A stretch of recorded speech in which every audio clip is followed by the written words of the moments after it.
জুলাই অভ্যুত্থানে আমরা যারা মাইর খেলাম পুলিশের হাতে, আবার 7 মাস পরে ওই একই পুলিশের হাতে আমরা মাইর খেতে তো চাই নাই কোনোদিন। এটা আমাদের কখনো ভাবনার মধ্যেও ছিল না। তো এই জায়গা থেকে মানে জুলাই কন্যারা যাদের বলেন, যাদেরকে নিয়ে আপনারা সেলিব্রেট করতে চান জুলাই কন্যা বলে, তাদের রক্ত ঝরাইছে আজকে। এটার শুরু আসলে আমরা এর পরশুদিন আমরা একটা লাঠি মিছিলের আয়োজন করেছিলাম, সুন্দর একটা লাঠি মিছিল করেছিলাম। সেখানে আমরা প্রথম ঘোষণা দিই যে আমরা প্রধান উপদেষ্টা বরাবর স্মারকলিপি পেশ করব, এবং সেটার ফল হিসেবে আমরা গতকাল পুরো দিন জুড়ে এটা প্রচারণা চালাই। মিডিয়ার যে হাউসগুলো রয়েছে, আমাদের পরিচিত সাংবাদিক যারা রয়েছেন, তাদেরকে জানাই যে ভাই এটা কর্মসূচি করব। এমনকি প্রধান উপদেষ্টার যে কার্যালয়, সে কার্যালয়ের কর্মকর্তাদের সাথে যোগাযোগ করি যে ভাই এটা করতে চাই, কিভাবে করবে। এবং তারা আমাদেরকে বলেন যে প্রধান উপদেষ্টা নিজে তো সরাসরি গ্রহণ করেন না স্মারকলিপি, কারণ একজনেরটা গ্রহণ করলে চাপ পড়ে অন্যান্য সকলেরটাও গ্রহণ করার। তো উনার একজন পিও, আমি ফুল ফর্মটা ঠিক শিওর না, কিছু একটা অফিসার হবেন, উনি এটা গ্রহণ করবেন। সেই ভাইয়ের, সেই লোকের ওনার নাম্বার দেন, এবং তার সাথে আমরা রওনা দেওয়ার আগে কথা বলি যে ভাই আমরা বের হচ্ছি, কোথায়, সে লোকেশন সব জানালো, আচ্ছা ঠিক আছে আমরা আসতেছি।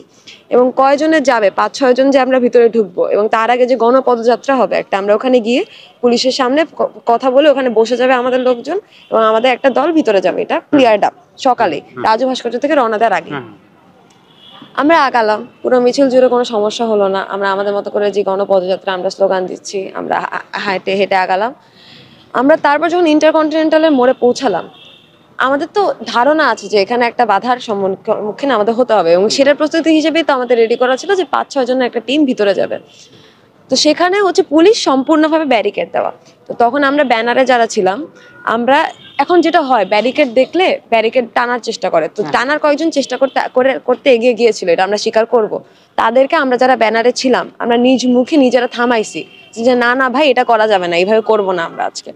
তো তারপর তারা পেছনে আসে, তারপর আমরা সামনে যাই। তখন পুলিশের যে অফিসাররা ওখানে উপস্থিত ছিলেন, তাদেরকে আমরা বারবার বলি, অনুরোধ করি যে ভাই আমাদের কার্যালয়ের সাথে কথা হয়েছে, আপনারা যোগাযোগ করেন, আমাদের একটা 5-6 জনের টিম যাবেন, আপনারা আমাদের সাহায্য করেন। এই কথাই বলতেছি আমরা বারবার। এখন পুলিশ কোনো উত্তর দিচ্ছিলেন না, তারা ঠায় দাঁড়ায়। আমরা বারবার এটা বলতে থাকি।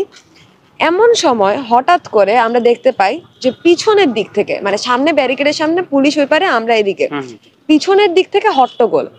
পরে আমরা তাকাইলে দেখতে পাই যে একজন মেরুন গেঞ্জি পরা একটা লোক, যার কোনো পরিচিতি আইডি কার্ড বা কোনো পরিচিতির কিছু ছিল না তার বডিতে তখন ভিজিবলি, তিনি হচ্ছেন যে আমাদের সঙ্গে উপস্থিত একজন আন্দোলন কর্মীর ঘাড় ধরে চেপে তাকে হচ্ছে মাটিতে শুয়াই দেওয়ার চেষ্টা করতেছেন। এবং স্বাভাবিকভাবেই তখন আমাদের পিছনে যারা ছিলেন, সুমাইয়া আপু সহ, ওনারা তখন তাকে কনফ্রন্ট করতে যান যে ভাই আপনি এটা করতে পারবেন না, এবং এই পুরো জিনিসটা দ্য বিজনেস স্ট্যান্ডার্ডের লাইভে আপনারা দেখতে পাবেন।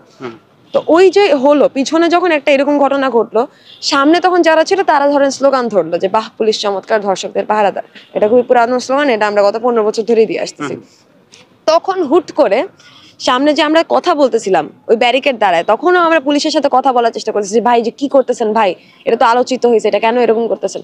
তখন পুলিশ হঠাৎ করে আমাদের উপর হামলাটা চালায়, তারা লাঠি চার্জ করে, তারা তাদের শিল্ড দিয়ে ধাক্কা দেয়, তারা হচ্ছে আমাদেরকে যে ব্যারিকেড ধাক্কা দিয়ে আমাদের ফেলে দিয়ে আমাদেরকে পাড়ায় এবং লাঠি দিয়ে বাড়ি দেয়। তখন সেই মুহূর্তে তখন হচ্ছে পাল্টা এই দিক থেকে আবার স্লোগান দেওয়া হয়, কারণ আমাদের কাছে তো কোনো অস্ত্র নাই যে আমরা পুলিশের উপর পাল্টা আঘাত করব, অস্ত্র তাদের কাছে। কিন্তু আমি দেখলাম, অবাক হলাম যে সোশ্যাল মিডিয়া এবং মিডিয়ায় জিনিসটা সংঘর্ষ বলে প্রচার করা হচ্ছে, কিন্তু সংঘর্ষ হলে সেটা দ্বিপাক্ষিক হতে হয়, দুই পক্ষরই আর্মড থাকতে হয়, দুই পক্ষরই সেই সক্ষমতা শক্তি থাকতে হয় একে অপরকে ট্যাকল করার মতো, কিন্তু আমাদের ক্ষেত্রে সেটা ঘটে নাই। এটাই হলো মূল ঘটনা। তখন হচ্ছে যে সেখানে উপস্থিত যিনি ছিলেন, এই যে এসি মামুন, আমরা খুব সম্ভবত নিশ্চিত তার আইডেন্টিটি হলো এসি মামুন। এবং এক্ষেত্রে তিনি তখনও ওখানে পিছনে আমাদের এই ঢাকা বিশ্ববিদ্যালয়ের সিনিয়র, ক্যাম্পাসের সিনিয়র বড় ভাই অং ভাই, তাকে রক্তাক্ত করে ফেলেন পিটায়। এবং একই সঙ্গে পুলিশের আরো কয়েকজন অফিসার গিয়ে অং ভাইকে যখন বাঁচাতে আরেকজন শাকিল ভাই এগিয়ে যান, খুবই স্বাভাবিক, সহযোদ্ধার জন্য সহযোদ্ধা আগায় যাবে, তাকে ধরার চেষ্টা করবে, তাকে পিটায়, আপনার এক সেকেন্ড একটু ভাবেন, লাঠি দিয়ে পিটায় রক্ত বের করে ফেলছে, বাড়ি দিয়ে ত্বক ফাটায় দিছে। এবং সামনের দিকেও একই রকম চলতেছে, পুলিশ তখন ধাক্কা দিচ্ছে আমাদের পিছনেও আসলে যাওয়ার তেমন জায়গা নেই, সামনের দিক থেকে এটা হচ্ছে, এবং ধাক্কা দিয়ে আমাদের পাড়াচ্ছে, এবং একাধিক নারী কর্মীদের, নারী আন্দোলনকারীদের তারা লাঠি দিয়ে মারে, তারা পা দিয়ে পাড়া দেয়। এবং আপনি যদি দেখাইতে পারি, আমি এখানে আমার জামা পুরোপুরি ছিঁড়ে গেছে, পুরোপুরি, এবং বৃষ্টি ভাই ছিঁড়ে গেছে, এটা মানে বিদঘুটে ভাই ছিঁড়ে গেছে এই পুরো সময়টা যেটা। এবং তখনও আমরা পুলিশকে কনফ্রন্ট করতেছি যে আপনারা এটা কেন করতেছেন, আপনারা এটা করতে পারেন না, আপনারা আমাদের উপর কেন শক্তির চর্চা করতেছেন, আপনাদের করার কথা বাকি যে অপরাধীগুলো তাদের উপর। এবং একই সঙ্গে আপনারা তখন দেখবেন যে আজকে আমাদের মিছিলের আগের মিছিলগুলোর মতো খুব বেশি বড়ও ছিল না। আজকে আমাদের সর্বোচ্চ 60 বা 70 জন ছিলেন। সেই 60-70 জনের মানুষকে তারা এইরকম শক্তি প্রদর্শন করে প্রতিহত করলো। এবং তার পরপরই, ঘটনার পরপরই সঙ্গে সঙ্গে আমরা দেখলাম অনলাইনে খুবই সংঘবদ্ধ প্রোপাগান্ডা চালানো শুরু করলো। সেটা একদিক থেকে আওয়ামী লীগ হঠাৎ করে 15 বছর পর তাদের খুব সততা জাগছে, খুব ন্যায় বিচার জাগছে। আওয়ামী লীগ তাদের পেজগুলো থেকে, তাদের মিডিয়া সেলগুলো ইউজ করে যে দেখেন ইউনূস সরকার কি করছেন, এরকম ধরনের পোস্ট শেয়ার করা শুরু করছে, যেটা আমরা ঘৃণা ভরে প্রত্যাখ্যান করি। কারণ আমরা ভুলি নাই 2020 সালে সুবর্ণচরের ধর্ষণের পর সেখানে যখন লং মার্চ নিয়ে যাওয়া হয়, তখন সেই এলাকার আওয়ামী লীগের যে নেতারা কি ভয়ঙ্কর হামলা চালাইছিল। খালি সেটা না, এরপর বারবার আওয়ামী লীগের এই 15 বছরের শাসনামলে 6000-এর বেশি রেপের ঘটনা ঘটছে, সম্ভবত গত 6 বছরে, আমার এক্সাক্ট টাইম মনে নেই, কিন্তু এরকম ঘটনা আওয়ামী লীগ ঘটাইছে। ফলে আওয়ামী লীগ আমাদের সাথে যাই বলুক না কেন, সেটা আমরা গুনতে চাই না, সেটা আমরা শুনতে চাই না। আর একই সাথে আওয়ামী লীগ যেমন এটা প্রচার করতেছে ইউনূস সরকারের ফেলিয়ার হিসেবে কিংবা এইভাবে, এবং তাদের আন্দোলন সংহতি জানানো খুব দরদ, তাদের খুব মায়া দেখাচ্ছে, একইভাবে আরেকটা মিডিয়া সেল, আমি ঠিক নিশ্চিত না এটা কারা, তাদের হঠাৎ করে প্রচুর পুলিশ ভক্তি জেগে উঠলো, প্রচুর স্বরাষ্ট্র উপদেষ্টার হয়ে তারা এক প্রকার দালালি করা শুরু করলো। অথচ মনে করে দিতে চাই যে ঠিক 7-8 মাস আগে এই একই পুলিশ, এই একই কর্মকর্তারা, কিছু ক্ষেত্রে বদলি ঘটেছে, একদম সব থেকে উঁচু পদগুলোয় বদলি ঘটেছে, কিন্তু নিচে তো বদলি ঘটে নাই, সংস্কার ঘটে নাই, তারাই কিন্তু আমাদের উপর গুলি ছুড়ছে। সেই একই পুলিশকে হঠাৎ করে দেশপ্রেমিক পুলিশ এরকম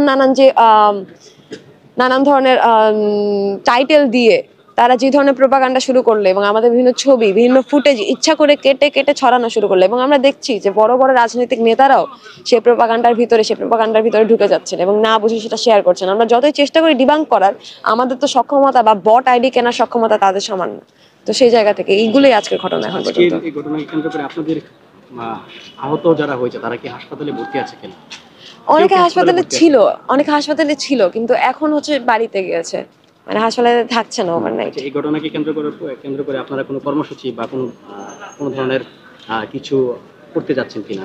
আমরা একটি প্রেস রিলিজ দিয়েছি আমাদের প্ল্যাটফর্মের পক্ষ থেকে। ওই প্রেস রিলিজে আমরা ক্লিয়ারলি বলেছি কি কি ঘটেছে এবং আমাদের যে দাবি, এই স্পেসিফিক্যালি এই যে এসি মামুন, যিনি এই পুরো হাতাহাতি ঘটনাটা শুরু করলেন, যিনি সাদা পোশাকে নারী শিক্ষার্থীদের উপর হামলা চালাইলেন, তাকে অপসারণ করতেই হবে, এটা আমরা জানিয়েছি। এবং সেই অপসারণের পর আমাদের যে স্মারকলিপি দেওয়া, আমরা তো অবশ্যই স্মারকলিপি দিতে যাচ্ছি, মানে আমরা হচ্ছে যে বর্তমান প্রধান উপদেষ্টা, তার সাথে আমরা আলোচনা করতে চাই, আমরা সমাধানে পৌঁছাইতে চাই, একটা সমঝোতায় পৌঁছাইতে চাই। তো সেই স্মারকলিপিটা আমরা অন্তত এসি হারুন, যিনি এই পুরা হতাহতের ঘটনায় অভ্যাস, এসি মামুন, যিনি পুরা এই গন্ডগোলের হোতা, তাকে অপসারণ করা পর্যন্ত আমরা 24 ঘন্টা সময় দিচ্ছি। তাকে অপসারণ করলে আমরা আবার সেই স্মারকলিপি দেওয়ার জায়গায় পৌঁছাতে পারি, কিন্তু সেটার আগে আসলে আমি নিশ্চিত না সেটা কি সম্ভব নাকি না। কারণ আপনারা দেখেন, এই যে আমরা কিন্তু মানে এটা বলতে বারবার প্রমাণ দিতে আসলে লজ্জাই লাগে, কিন্তু মানে জুলাই অভ্যুত্থানে আমরা যারা মাইর খেলাম পুলিশের হাতে, আবার 7 মাস পরে ওই একই পুলিশের হাতে আমরা মাইর খেতে তো চাই নাই কোনোদিন, এটা আমাদের কখনো ভাবনার মধ্যেও ছিল না। তো এই জায়গা থেকে মানে জুলাই কন্যারা যাদের বলেন, যাদেরকে নিয়ে আপনারা সেলিব্রেট করতে চান জুলাই কন্যা বলে, তাদের রক্ত ঝরাইছে আজকে, তাদের রক্ত ঝরানো হয়েছে। সেই জায়গা থেকে আপনাদের মন্তব্য কি, আপনারা কি করবেন সেটা তো দেখা জরুরি। তাহলে আমরা 24 ঘন্টা সময় দিচ্ছি এই এসি মামুন, যিনি কিনা খুব সম্ভবত, আমি ভুলও হইতে পারি, সেক্ষেত্রে আমি আগে মাফ চেয়ে নিচ্ছি, কিন্তু যে লাশ পোড়ানোর যে ঘটনাটা ঘটেছিল আগস্টের সময়, সেটার সাথে সম্পৃক্ত ছিলেন। তো তাকে অপসারণ করতে হবে। তারপর আমরা স্মারকলিপি দিয়ে আমরা আমাদের হাত খোলা, আমরা কথা বলতে চাই, আমরা সমাধানে পৌঁছাতে চাই, এই ধর্ষণের সংস্কৃতি আমরা ভেঙে চুরে ফেলতে চাই। তো এটাই এই মুহূর্তে আমাদের কর্মসূচি। এবং আমরা কালকে একটি মশাল মিছিল কল করেছি সন্ধ্যা 7:30টায়। এই দর্শন মিছিল বন্ধের প্রতিবাদে নাকি সার্বিকভাবে ধর্ষণ নিপীড়নের যে 9 দফা দাবি তা বাস্তবায়নের জন্য, এবং একই সঙ্গে যে এই যে হামলা হলো তার তো প্রতিবাদ জানানো লাগবে, সেটার প্রতিবাদ।